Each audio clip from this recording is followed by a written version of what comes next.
परीक्षित के राज में शेर और बकरी एक घाट पर पानी पीते।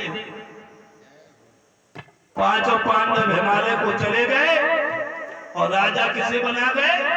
परीक्षित को। बहुत सुंदर राज चला रहे। और एक बात और बता दो यार, जिस राजा के राज्य में प्रजा दुखी होती है वो राजा नर्क का अधिकारी होता है। ध्यान रखना, हमारे विद्वानों ने लिखा है जिस राजा के राज्य में प्रजा दुखी हो वो राजा नर्क का अधिकारी। राजा किसे बना गए? पांडव। परीक्षित। परीक्षित का विवाह हुआ। मेरे प्यारे भक्तों, जन्मेजय पुत्र पैदा हुआ। परीक्षित का विवाह किसके साथ में हुआ?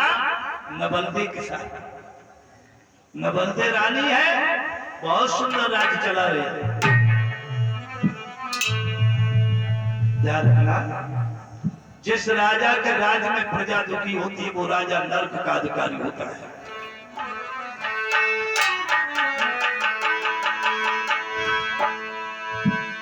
आज राजा वो मर जाए।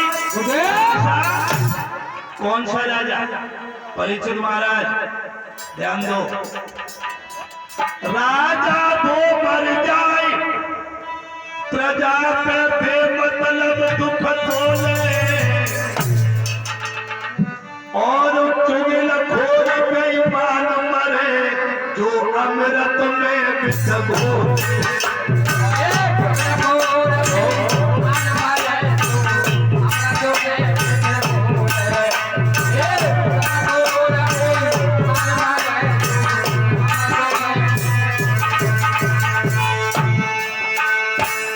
राजा वो मर जाए, प्रजा के बेमतलब दुख तोले, और चुगलखोर बेईमान मरे जो अमृत में विषा।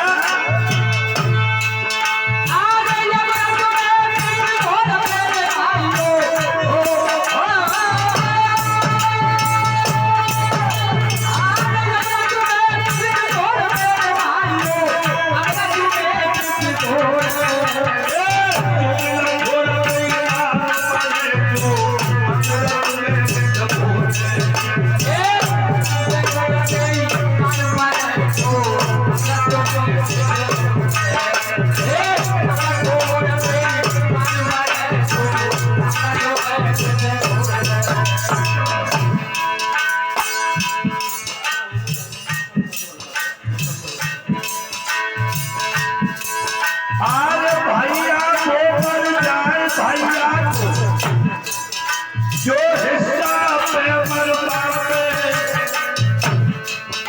और बेटी को मर जाए बाप की जियत रात कटा पे।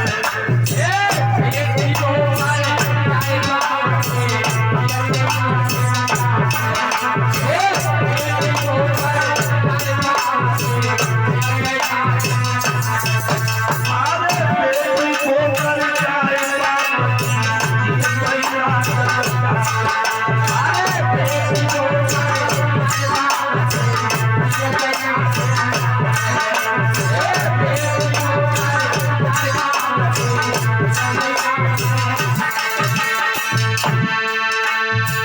भैया को मर जाए, भैया को हिस्सा पे मरवा दे,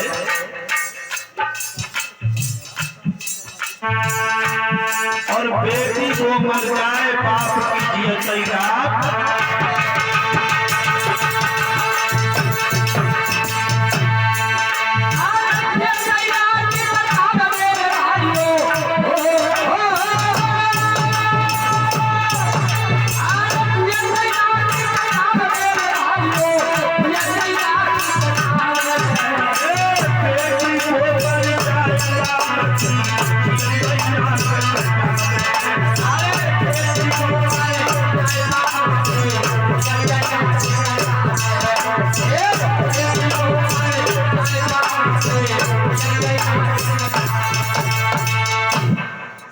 भैया वो मर जाए, भैया को हिस्सा पे मरवा दे, और बेटी वो मर जाए बाप की जियत नाक कटा दे। मेरे प्यारे भक्तों, राजा परीक्षित ऐसा वैसा राजा नहीं हुआ है, ध्यान रखना। महाराज परीक्षित के राज में शेर और बकरी एक घाट पर पानी पीते। एक दिन राजा परीक्षित ने विचार किया कि हमारे राज्य में कोई दुखी तो नहीं है। क्या सोच रहे हैं? मेरे राज्य में कोई दुखी तो नहीं है। महाराज परीक्षित ने राजकोष को खोला। परीक्षित महाराज ने राजकोष खोला, उसमें से एक मुकुट निकाला। ये मुकुट किसका है? जरासंध का, जिसमें मड़ियां लगी हैं। मेरे प्यारे भक्तों, जरासंध को भीम ने मार दिया था। महाराज परीक्षित ने राजकोष को खोला, उस मुकुट को पहन लिया। दुश्मन की वस्तु भी घर में रखना कभी कभी घातक हो जाता है। दुश्मन की वस्तु भी रखना कभी कभी घर में घातक होता है। ये जरासंध का मुकुट है। परीक्षित ने सिर पे धारण कर लिया और महाराज परीक्षित चल दिए शिकार के लिए। आगे बढ़े महाराज परीक्षित।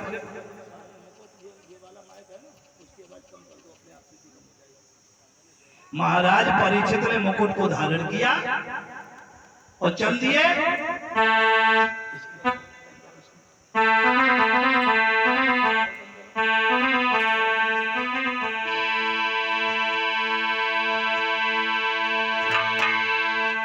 आगे बढ़े महाराज परीक्षित तो क्या देखा? एक गाय के रोने की आवाज आई। परीक्षित खड़े हो गए। परीक्षित विचार करने लगे, मेरे राज्य में और गाय की हत्या हो रही है। मेरे राज्य में गाय की हत्या। मेरे प्यारे भक्तों, गाय रो रही थी, बुरी तरह से चीख रही थी वो गाय, और रो रो करके कह रही थी, अरे है कोई आज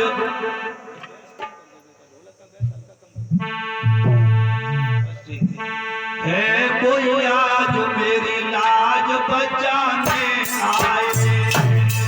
कोई आज है कोई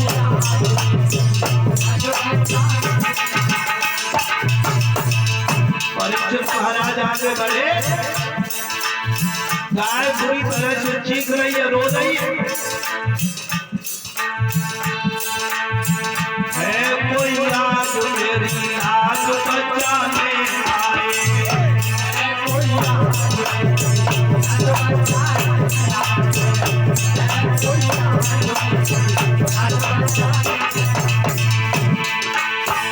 इधर तो परीक्षित महाराज जा रहे हैं, इधर गाय बुरी तरह से रो रही है।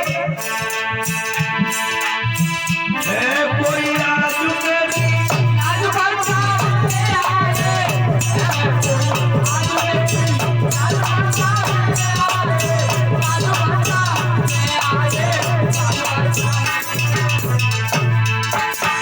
धर्म के नाम पे बलिदान चढ़ाने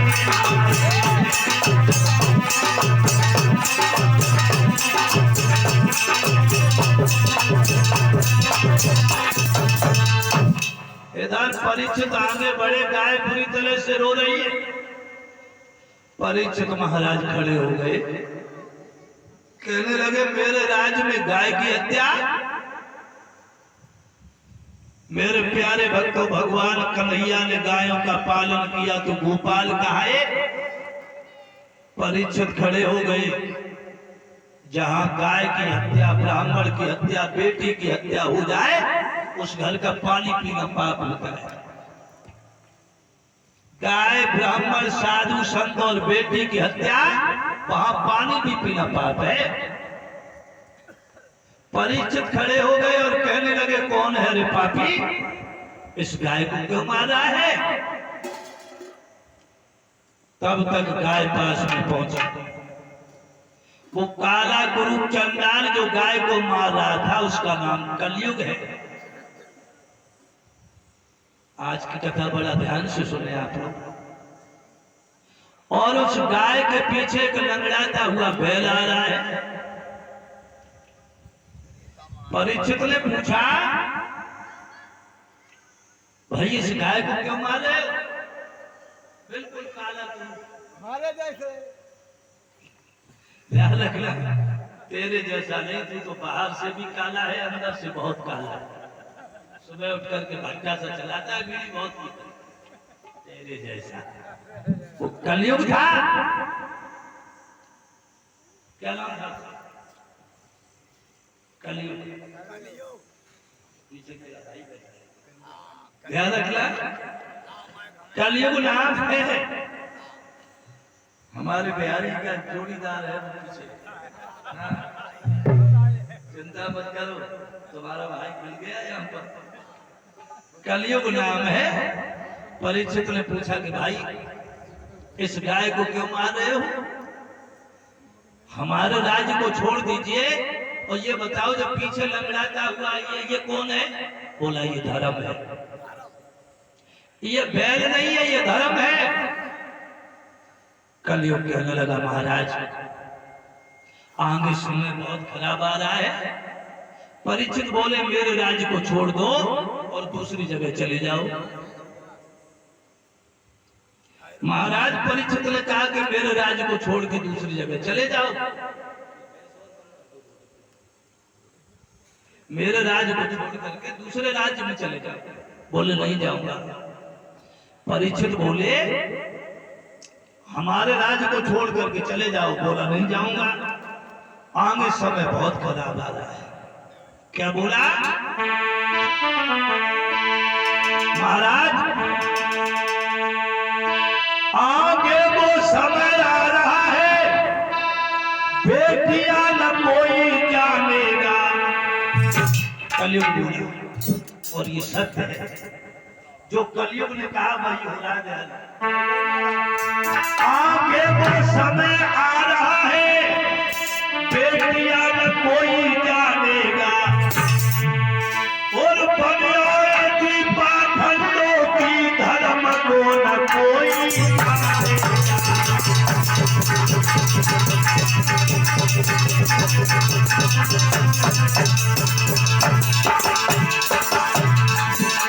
बनियादी पाखंडों की धर्म को न कोई जानेगा।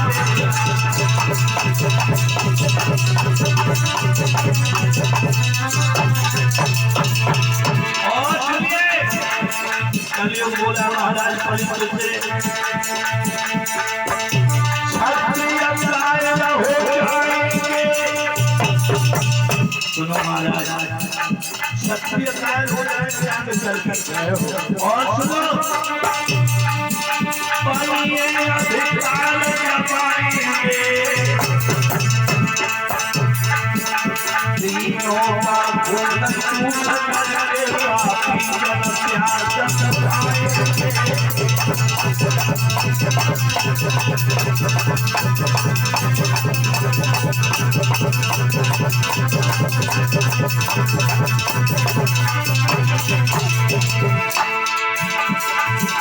लोग गरीबों का खून पूछने अपनी प्यास को बुझाएंगे, कर्मकार हो जाएगा। क्या बोला वो कलयुग?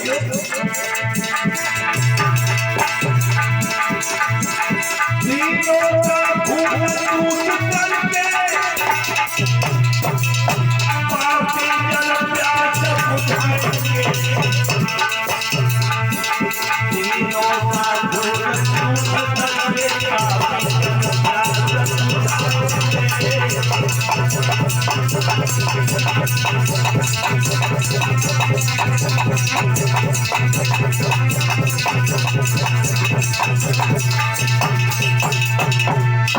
आगे समय इतना खराब आ रहा है। परीक्षित ने कहा, मेरे राज्य को छोड़ करके दूसरी जगह चले जाओ। बोले नहीं जाएंगे। मेरे प्यारे भक्तों, उसी समय परीक्षित महाराज बोले, जहां पर लोग शराब पीते हो बाहर हो जाके। कलयुग कहने लगा नहीं महाराज हम इतने बुरे नहीं है कि उतना बुरा स्थान दे रहे हैं। ध्यान रखना, शराब जहां पर लोग पीते हो बाहर हो, जहां पर लोग झूठी कपोड़ियां उड़ाते हो बाहर हो, नहीं रहूंगा। परीक्षित ने कई स्थान दिए लेकिन कलयुग रहने के लिए तैयार नहीं। कलयुग कहने लगा महाराज हम इतने बुरे नहीं है जितना बुरा आप हमें समझ रहे हो। और एक बात और बताए परीक्षित महाराज, कलयुग में अगर गुड़ है तो अवगुण है तो गुड़ भी है। किसी आदमी में अगर बुराई होती है तो अच्छाई भी होती है उसमें। किसी व्यक्ति में अगर किसी आदमी में अगर अवगुण है गुण है, अवगुण भी है, अवगुण है तो गुण भी होता है। मान लो शराब में कोई कितना भी बड़ा शराबी हो उसमें भी एक गुण छुपा होगा। कलयुग कहने लगा महाराज हम इतने बुरे नहीं है। अब आप बहुत ध्यान दें रमेश भैया, आज तो बड़े लेट आए हो आप, गुरुजी की पूरी कथा निकल गई। खैर कोई बात नहीं, देर से आए लेकिन दुरुस्त आए, देर से आए दुरुस्त आए। मेरे भैया कलयुग कहने लगा अगर मेरे अंदर अवगुण है तो गुण भी है। बहुत ध्यान दें। अब आप लोग विचार करते होंगे जब कलयुग में गुण क्या है अवगुण क्या है। कलयुग में एक बहुत बड़ा गुण ये है कि कलयुग में सतयुग त्रेता द्वापर में मनसा पाप लगता था। सतयुग त्रेता द्वापर युग में मन से सोच लिया पाप लग गया। लेकिन कलयुग में जब तक करोगे नहीं तब तक भरोगे नहीं, तब तक पाप नहीं लगेगा। और कलयुग में एक बहुत बड़ा गुण यह है कि अगर कोई व्यक्ति भगवान की कथा कराए, यज्ञ कराए, हवन कराए, दान पुण्य करे और तुम्हारे पास पैसा नहीं है, आप लोग विचार करें, मन से ये भावना करें कि अगर मुझे भी दौलत मिल जाए, परमात्मा मुझे भी पैसा देता तो इतनी बड़ी यज्ञ हम भी कराते। तो जितना पुण्य उस कराने वाले को मिलेगा उतना ही तुम्हें मिलेगा। यह कलयुग का गुण है। मेरे प्यारे भक्तों, और एक बहुत बड़ा गुण है कलयुग में, जानते हो? गोस्वामी जी रामायण में लिख रहे हैं कलयुग का गुण।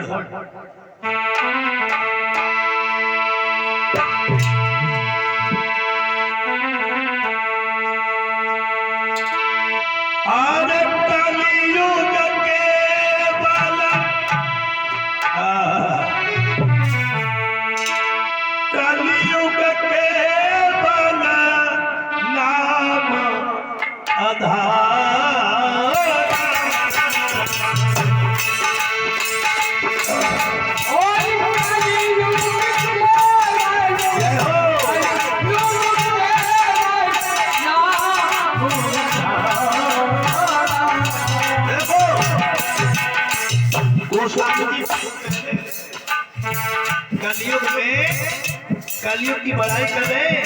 गोस्वामी जी ने लिखा है कि कलयुग का बहुत बड़ा गुण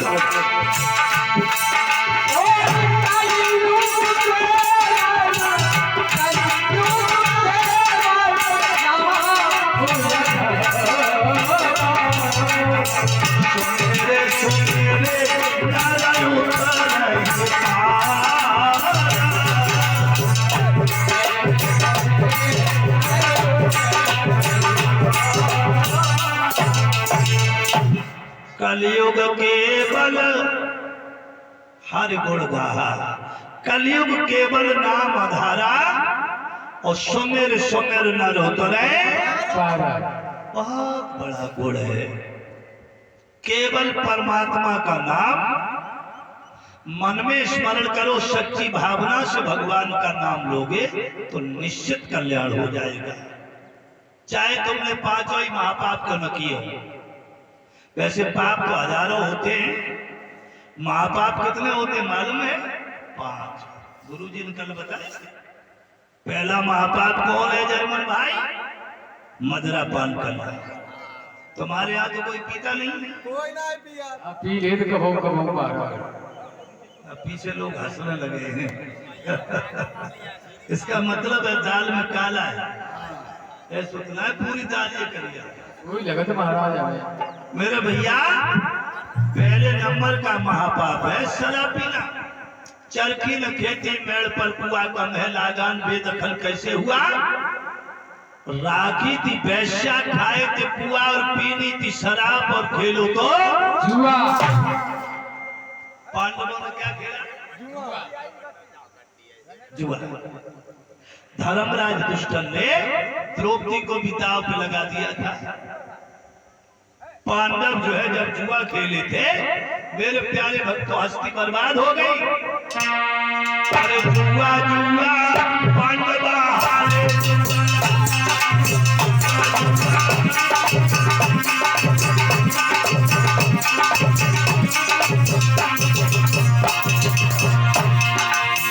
बहुत लंबा इशारा। जिन्होंने मदरा का सेवन किया, जिन्होंने जुआ खेला, बर्बाद हो गए। धर्मराज दुष्टन ने द्रौपदी को भी दांव पे लगा दिया। धर्मराज दुष्टन राजपाट से बाहर गए। अरे जुआ जुआ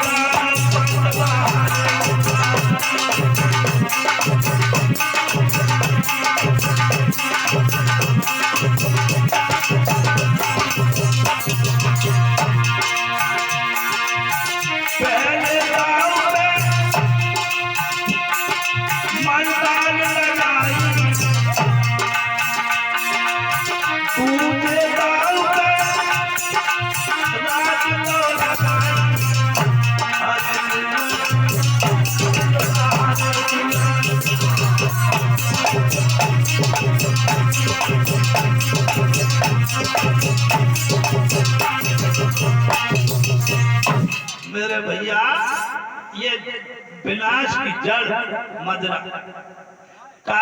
किसी व्यक्ति ने चाहे पांचों ही महापाप क्यों न किए हो, अगर भगवान की कथा को मन से सुनता है, परमात्मा का नाम मन ध्यान श्रद्धा भाव से लेता है, तो कलयुग केवल नाम आधारा सुमिर सुमिर नर उतरे पारा। ये कलयुग के गुण हैं।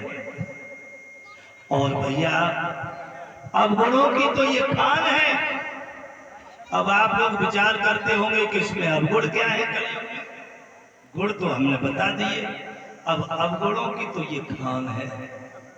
अब इसके अवगुण थे, आपको 2-4 अवगुण बता दे।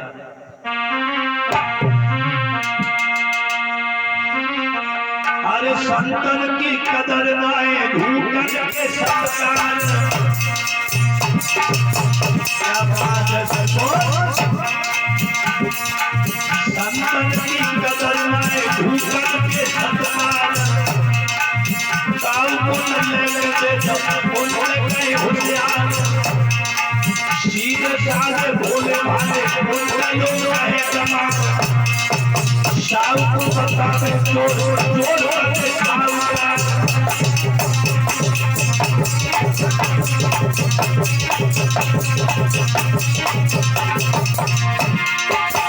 देखिए कलयुग के अवगुण। संतन की कदर नाए भूतल के सत्कार। काऊ को न लेके दे होशियार, सीधे साधे भोले भाले उनका लोग कहे गमाल। और साहू को बतावे चोर चोर बने। सीधे साधे भोले भाले उनका लोग कहे गमाल। साहू को बतावे चोर चोर बने।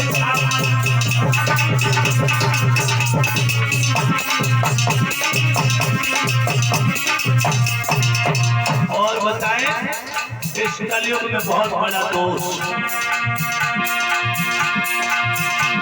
और बेटी न चिराई बाप थे, बेटियां नाच रही और बाप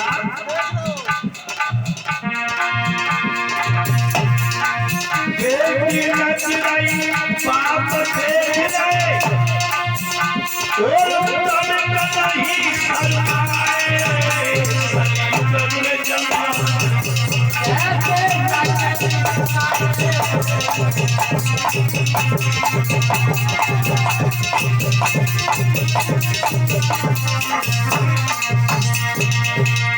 बेटी नच रही बाप देख रहे तनक नहीं शर्माए कलयुग के जमाने कैसे रंग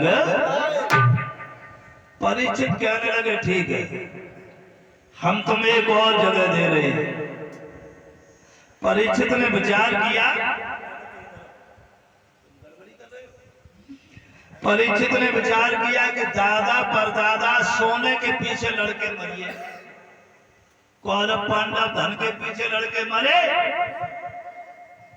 परीक्षित ने विचार किया कि सोना दादा परदादा ये धन कोई ले नहीं पाया जब धन के पीछे हमारे बाबा मर गए दादा मर गए जो धन का के संग लाएगा।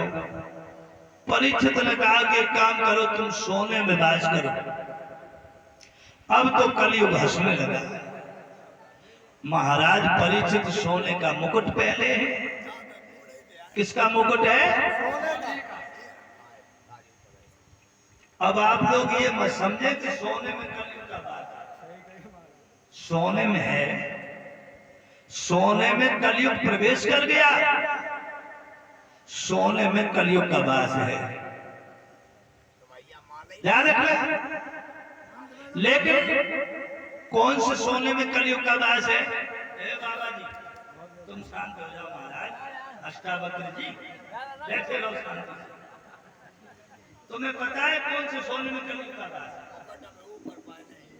पीछे पीछे ध्यान रखना ये जरासंध का मुकुट है और जरासंध अत्याचारी था। जो धन बेईमानी करके कमाया जाता है जो दौलत बेईमानी करके कमाई जाती है उससे जो सोना खरीदा जाता है उसमें कलयुग का वास है। और जो खून पसीना की कमाई से जो सोना खरीदा जाता है वास्तव में वो धातु है वो पवित्र है। मेरे प्यारे भक्तों कलयुग जो है परीक्षित के सिर पे मुकुट है और ये मुकुट जरासंध का है। जरासंध अत्याचारी था। महाराज कलयुग परीक्षित के सिर पे बैठ गया। गाय ये पृथ्वी है अपने स्थान पर चली गई। मेरे प्यारे भक्तों लंगड़ाता हुआ बैल भी चला गया। अब परीक्षित आगे बढ़े। जेठ का महीना है प्यास के मारे जान जा रही है सोचने लगे कहीं पानी मिल जाए।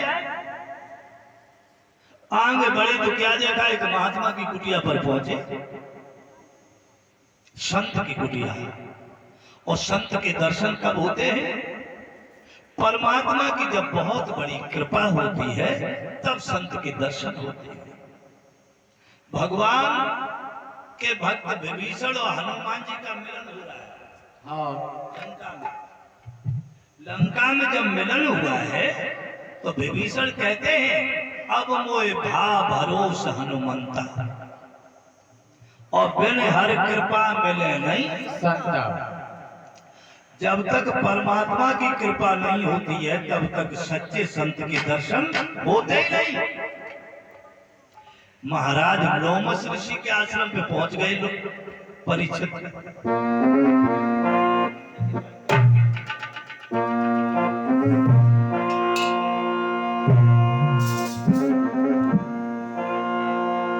महात्मा समाधि लगाए बैठे। परीक्षित महाराज आगे बढ़े और कहा कि प्यास के मारे जान जा रही पानी दे दो। महात्मा ध्यान अवस्था में बैठे। परीक्षित को क्रोध आ गया। उन्होंने विचार किया कि हम राजा हैं और जब ढोंगी महात्मा ने यह भी नहीं कहा कि बैठ जाओ महाराज सारी जनता मेरा सम्मान करती है और जब महात्मा ने मेरा अपमान कर दिया, देखिए मान सम्मान की कितनी बड़ी सी भूख है। कुछ लोग मान सम्मान के लिए जीते हैं। सम्मान कर दो तो तुम्हें बहुत प्यार करते हैं, और जरा भी चूक हो गई तो बुरी दृष्टि से देखते हैं। आज राजा ने विचार किया कि मैं राजा और ये मेरी हद में रहता है, मेरे राज्य में रहता है, और मेरा ही अपमान कर दिया। परीक्षित को क्रोध आ गया। और एक बात और बता दें, क्रोध में कभी न्याय मत लेना। क्रोध में लिया हुआ न्याय अनर्थकारी होता है। ये हमारे शास्त्र में लिखा है, क्रोध में जो व्यक्ति न्याय लेता है हमेशा विनाश की तरफ होता है। क्रोध आ जाए, गुस्सा आ जाए, तो गुस्सा में कभी न्याय मत लेना, क्योंकि क्रोध किसको खाता है? क्रोध का भोजन क्या है मालूम? क्रोध अकल को खाता है, क्रोध बुद्धि को खाता है। जब क्रोध आ जाता है तो बुद्धि काम नहीं करती। महाराज परीक्षित को क्रोध आया, क्रोध में हमेशा विवेक से काम, जब क्रोध शांत हो जाए तब जो है बुद्धि काम करना शुरू करती है।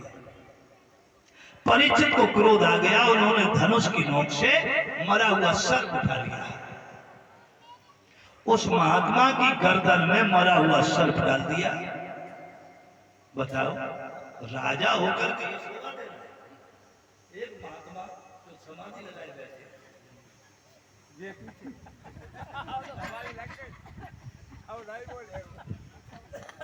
मेरे भैया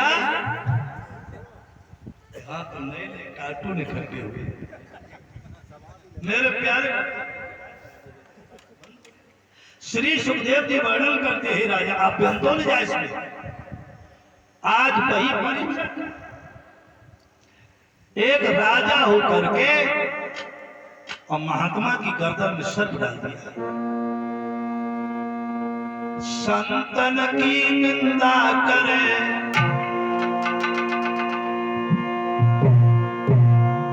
जो लोग महात्माओं का अपमान करते हैं, निंदा करते हैं, उनकी स्थिति खराब होती है।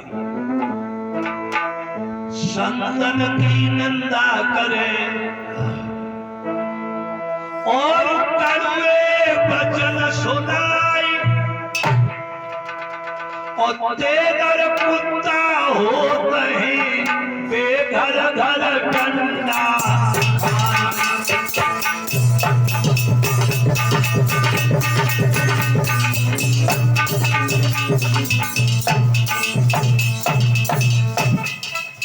संतन की निंदा करे, कड़वे वचन सुनाए, और तेगर कुत्ता हो रहे बेघर घर डंडा।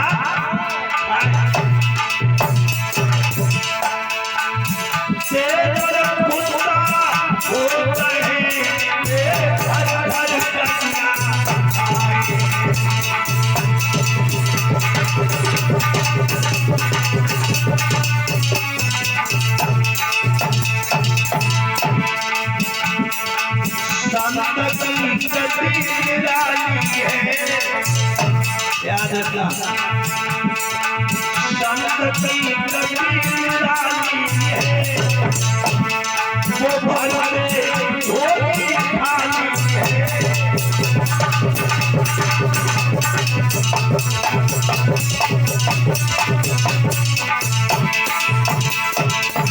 संतन की महिमा बड़ा निराली, खाली झोली भी भरते हैं बिहारी। संत की गति निराली है, वो भले झोली खाली है।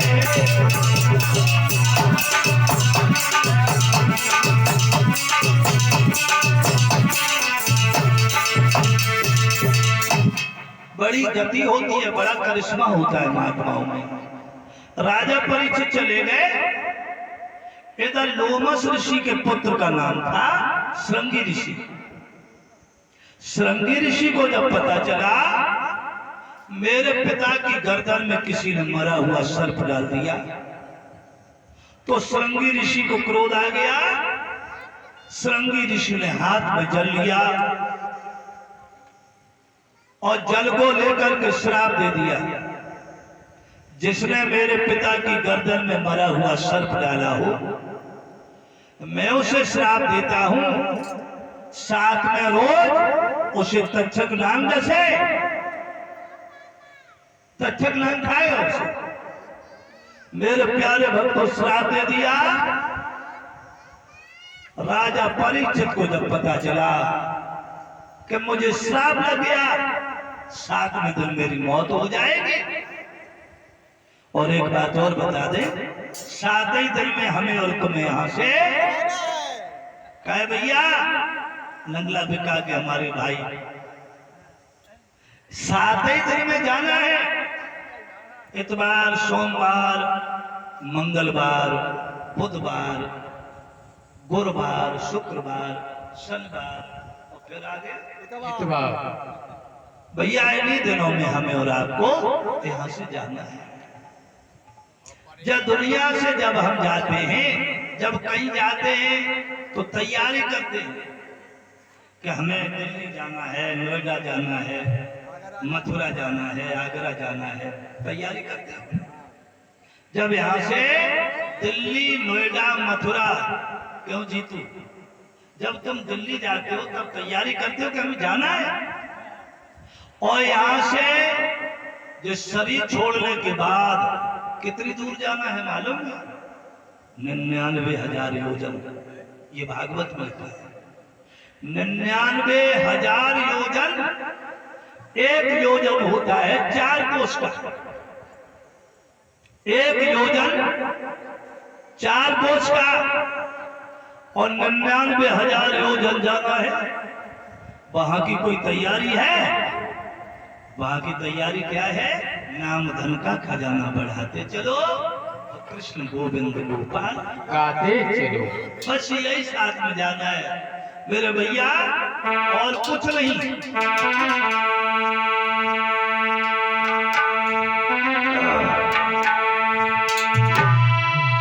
जब दुनिया में हजारों का मेला जुड़ा, भक्तों मेला जुड़ा, हंस जब जब उड़ा तब अकेला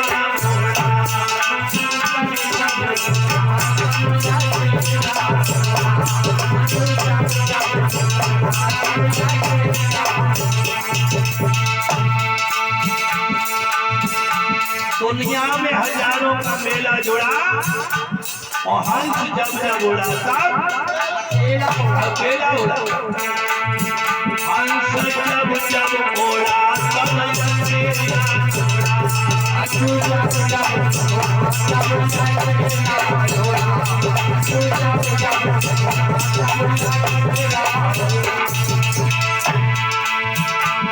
दुनिया में हजारों का मेला जुड़ा,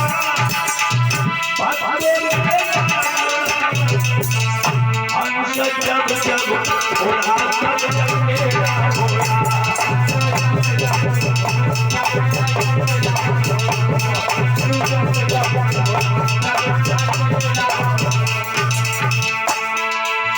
क्या बात है। स्वर्ण भजन के खाने वाले उसी घाट पे आए और गाना भी चलाने वाले उसी घाट पे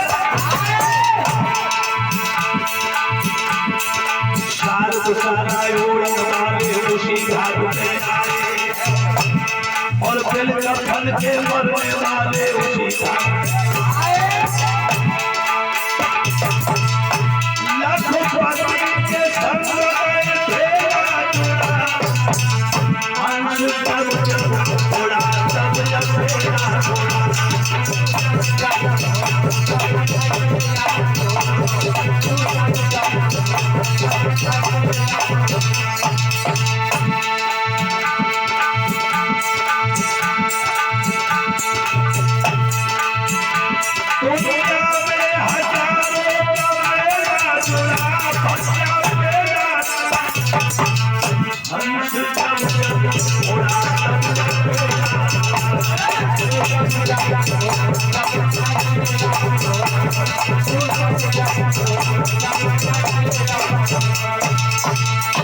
याद रखना।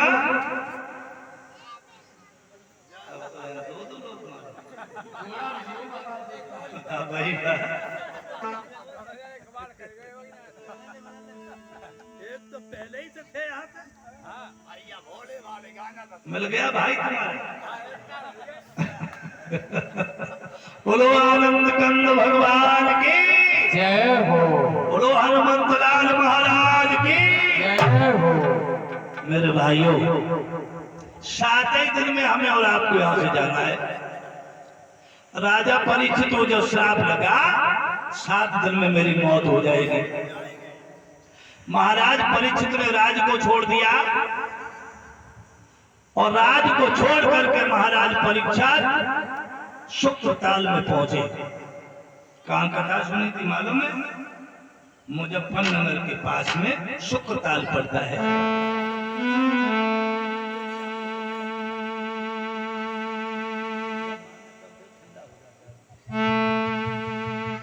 शुक्रताल में परीक्षित महाराज पहुंच गए।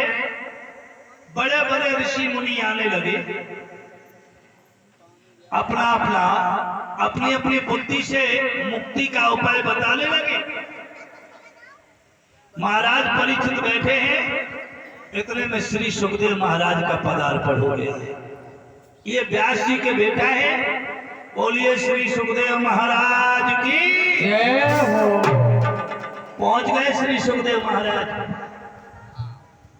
कहने लगे हे राजा परीक्षित क्या बात है?